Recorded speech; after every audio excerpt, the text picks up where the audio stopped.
What were you doing before you got into comedy? As a kid, like what was your background like?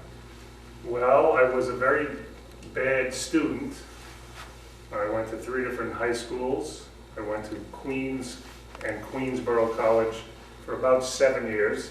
Not truthful. Right. So I was doing a lot of nothing, a lot of kind of, didn't have much of direction.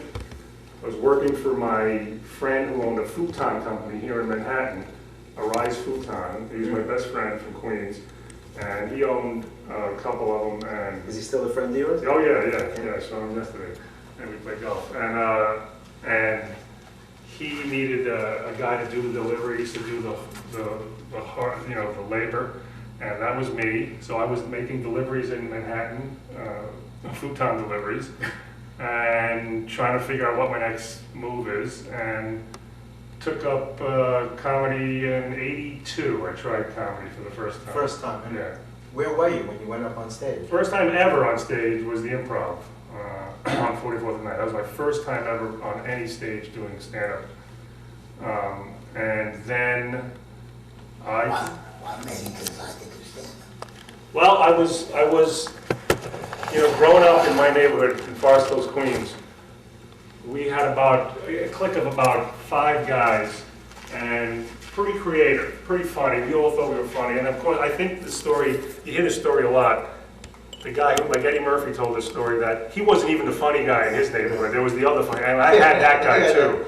I remember this guy, John Oliver is his name, I know his name. He was just the everything guy. He But could not do the John Oliver voices. from the Daily Show. No, no, Oh, no, the no, different no. John, okay.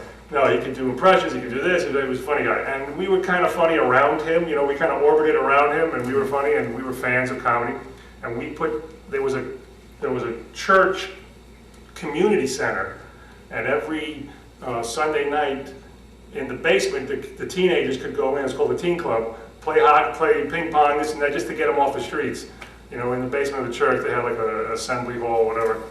And we decided, that's when Saturday Night Live had just come out, and we decided, let's put on our own sketch show. So the 5 of us, we called us, let's put on a talent show. We called it a no talent show. And we called ourselves No Talent Incorporated was our name. And we emulated Saturday Night Live, we wrote our sketches, we rehearsed them, we did it, and we put on a no talent show for all the kids in the neighborhood, yeah. And it was a big hit. We did parodies of the kids in the neighborhood, and we loved it, it was great. And it was a success. We put on another one about 3 months later, and about 3 months later, we put on 3 of them. The last one got recorded on 8-track. Wow. Yeah, That's good. yeah. But that was my comedy kind of bug was born there, but I was always a fan of watching stand-up on TV. Bill Cosby was, I remember the first comedy album was To Russell, My Brother, Whom I Slept With. And my buddy, that was the name of his album, and my buddy, Bill, came to my house because you got to hear this album. He played this album for me, and it was all observational family stuff. And he was kind of the guy who got me hooked on stand-up, on telling stories like that. I just related it to so much, it appealed to me so much. And, my style is kind of that way. I mean, I didn't emulate him, per se, but he was a big influence on me, And then I used to watch on TV all the time, stand-up, and I thought I was funny, this and that, and people would say, you gotta try it out, and I remember hearing about audition night at the Improv, and I go, really? And so I remember calling at the Improv and say, how does that work? And they said, first Sunday of every month, come down, you pick a number out of a hat, and if you pick a number that afternoon, you go on that night. And they give out 20 numbers, and there's usually like 50 people there drawing. And I remember to increase my odds, I took someone with me that first night. And you guys did the same thing here. You did a lottery kind of, right? Yeah. Do you remember who you took? We still do.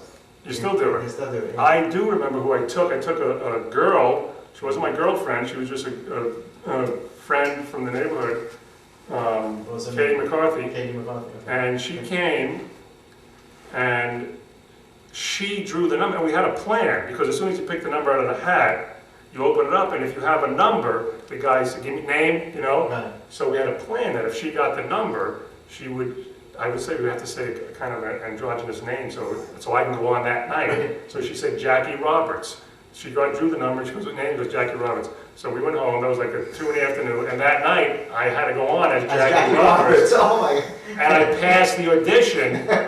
So Silver Freeman, for the first 2 months of my stand-up, I was Jackie Roberts going on That's stage. hysterical. Yes, yes.